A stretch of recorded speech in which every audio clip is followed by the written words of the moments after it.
আসিফ মাহমুদ, তিনি তার বয়স ২৬।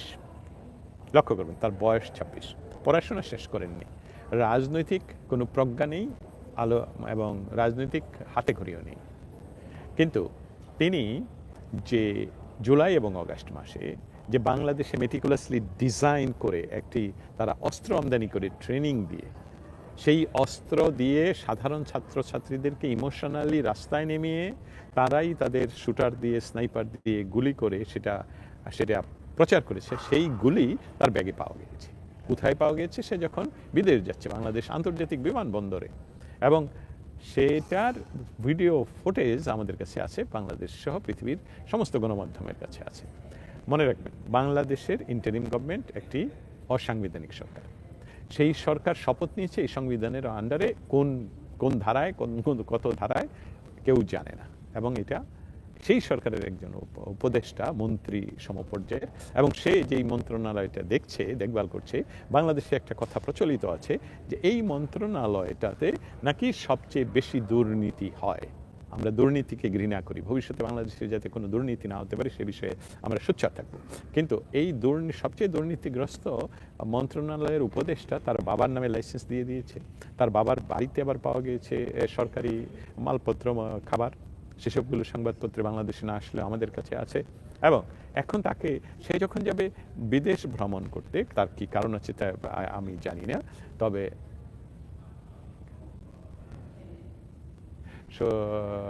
আগেই এয়ারপোর্টে আপনি কি প্রশ্নটা করলেন সেটা আমি পরে করবো, আমার কথাটা শেষ করি।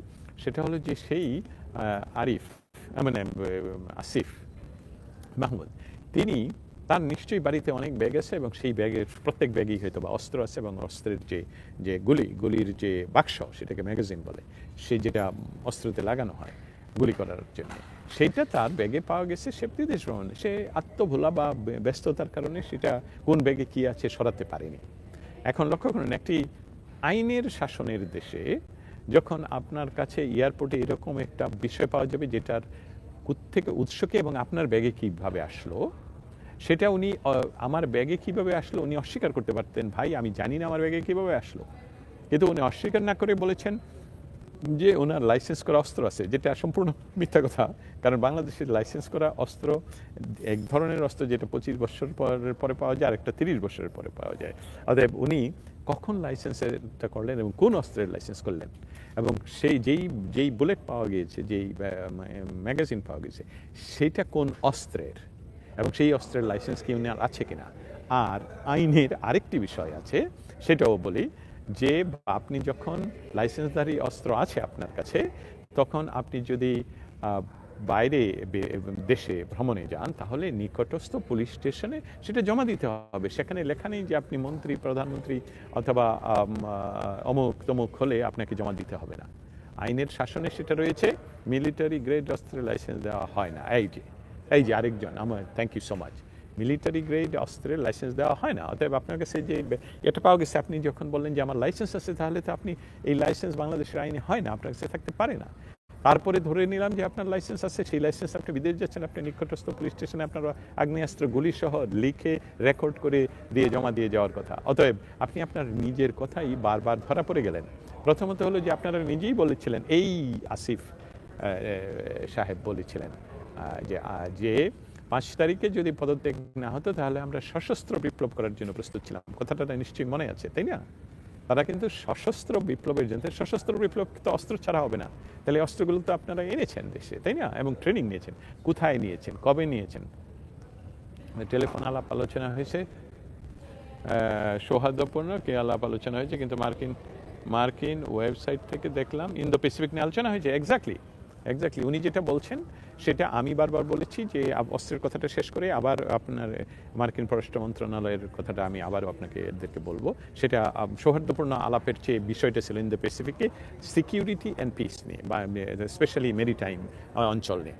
আচ্ছা, সেই আসিফ নজরুল কতগুলো আইন ভাঙলেন। প্রথমত, উনি বাংলাদেশে একটি মেটিকুলাসলি ডাকাতির সাথে যুক্ত, যেখানে হাজার হাজার পুলিশ অফিসারকে হত্যা করা হয়েছে, থানা গুড়িয়ে দেওয়া হয়েছে, যেখানে ছাত্রদেরকে হত্যা করা হয়েছে, সেটা এই অস্ত্র ব্যবহার করে, যেটা তাদের আনা অস্ত্র।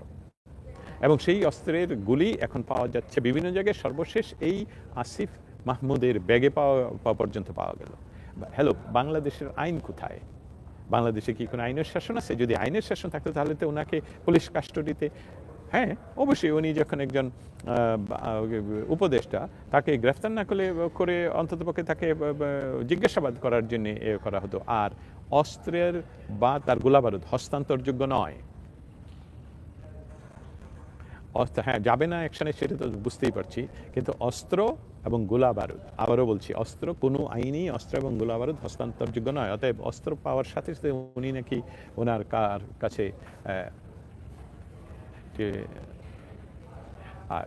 তার নাকি সহযোগীর কাছে ফেরত দিয়েছেন। অতএব এই সহযোগীর কাছে ফেরত দেওয়ার অর্থ হলো রাখাটা আরেকটা আইন ভঙ্গ করা।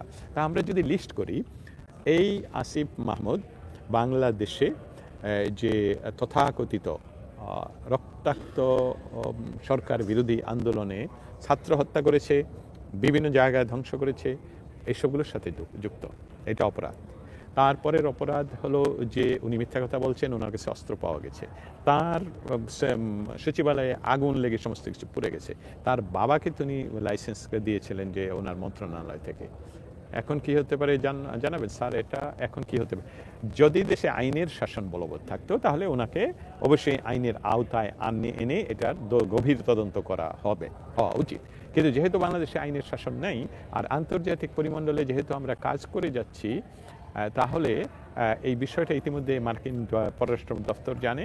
আমরা অতি দ্রুতই অন্যান্য জায়গায় এইসব নিয়ে প্রশ্ন উত্থাপন করছি, যাতে করে বাংলাদেশের যে সরকারের একজন মন্ত্রী পর্যায়ের ইয়াং ছেলে যে বেআইনি অস্ত্র নিয়ে প্রকাশ্যে বিমানে উঠে পড়তে পারে, এটা এভিয়েশনের জন্য, আন্তর্জাতিক এভিয়েশনের জন্য একটা মারাত্মক হুমকি।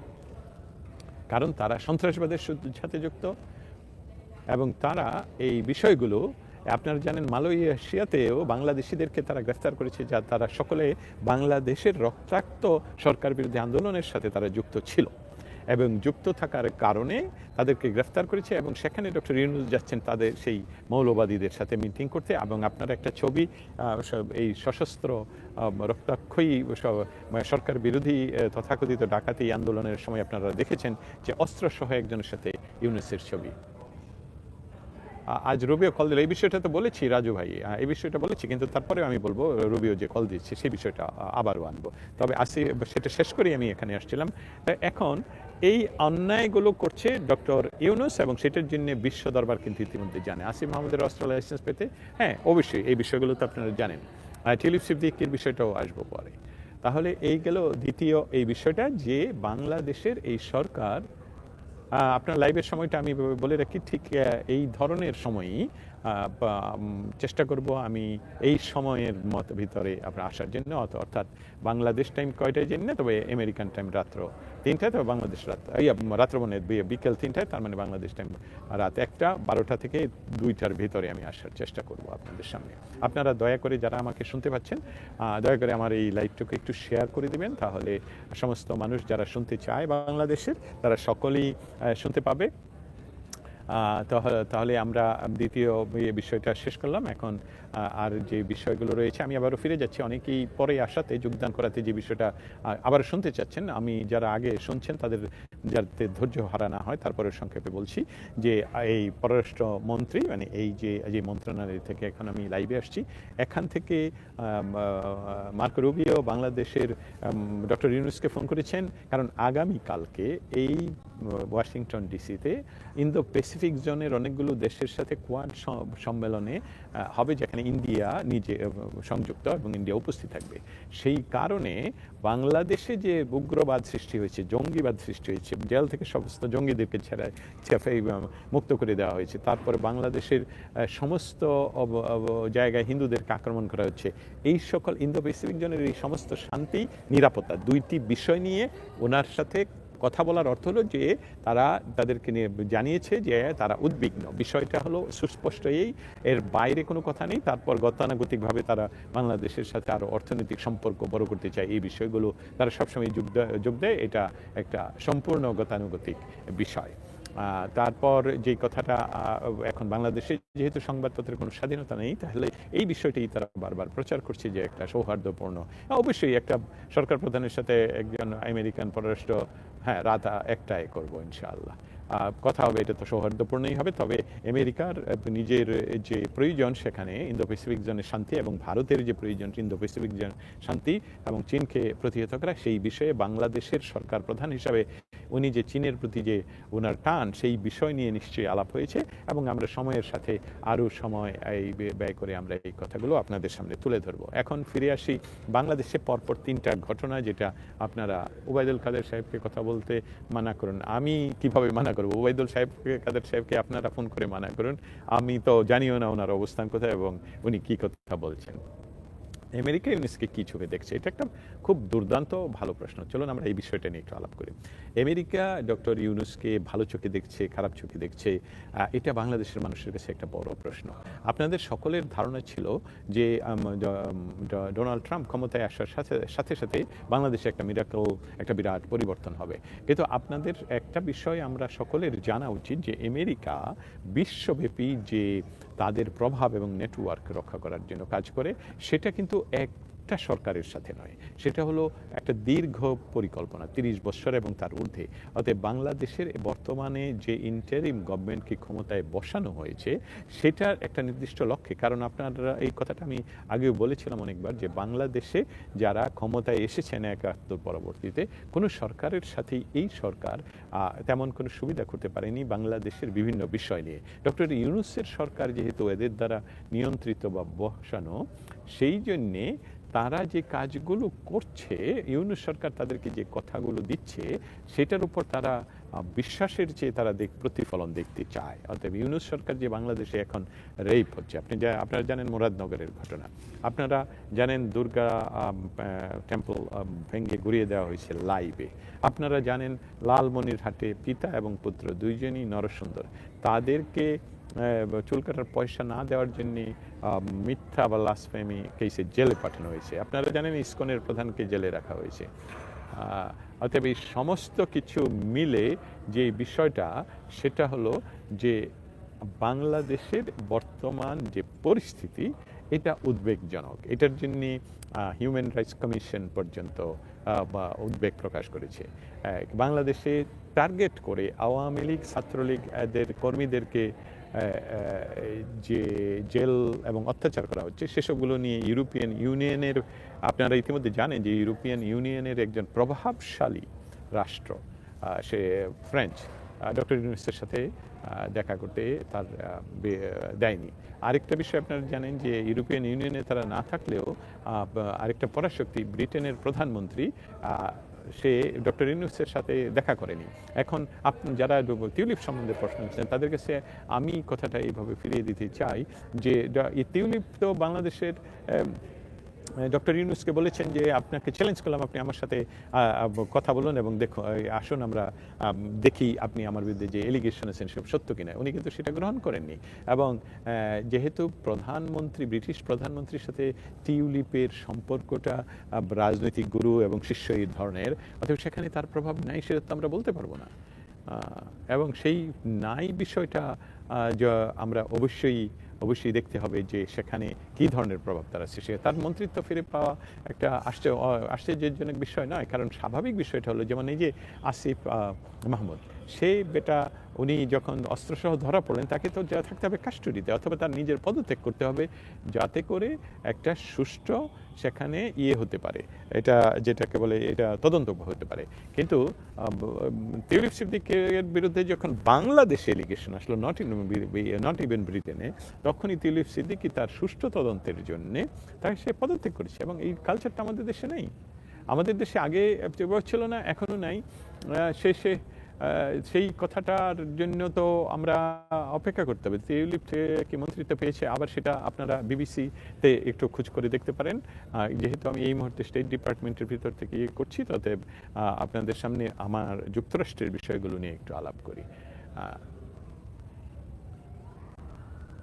অতএব যে বলছে আওয়ামী লীগ সারপ্রাইজিংলি পপুলার, হ্যাঁ অবশ্যই এবং সেখানে যে কথাগুলো তারা বলেছে সেই কথাগুলো আবারও আমি বলি যে সেখানে বলেছে যে একটি গণতান্ত্রিক পরিবেশকে ফিরিয়ে আনার জন্যে যে একটা রাজনৈতিক দল নিষিদ্ধ করে গণতন্ত্র প্রতিষ্ঠিত করা যায় না, এবং সেটা যুক্তরাষ্ট্রের কথা, সেটা ইউনাইটেড কিংডমের কথা, সেটা ইউরোপিয়ান ইউনিয়নের কথা, মবের রাজা ইউনুস। অবশ্যই শেখ হাসিনা বিষয়ে কিছুই জানাবেন? শেখ হাসিনা বিষয়ে আসলে আমার কাছে তেমন কোনো আপডেট নেই, কারণ আমি আপনার মতনই জানি যে শেখ হাসিনা এই মুহূর্তে ভারতের দিল্লিতে অবস্থান করছেন। অতএব সেটা সম্বন্ধে ভারতের সংবাদপত্র বা ভারত থেকে আমাদের জানা, অন্যান্যরা জানবেন, এটাই আশা করছি। বাংলাদেশে এক সপ্তাহের ভিতরে লালমনিরহাট টু ঢাকা টু কুমিল্লা 3টা বিষয়ের সাথেই যুক্ত হলো হিন্দুদের। এটা কোনো বিক্ষিপ্ত ঘটনা নয়, কারণ নরসুন্দর চুল কাটবে, তাকে পে করবেন, পে না করে তাকে পিটিয়ে পুলিশের হাতে তুলে দিলেন এবং পুলিশও তাকে সুরসুর করে জেলখানায় পাঠিয়ে দিলেন।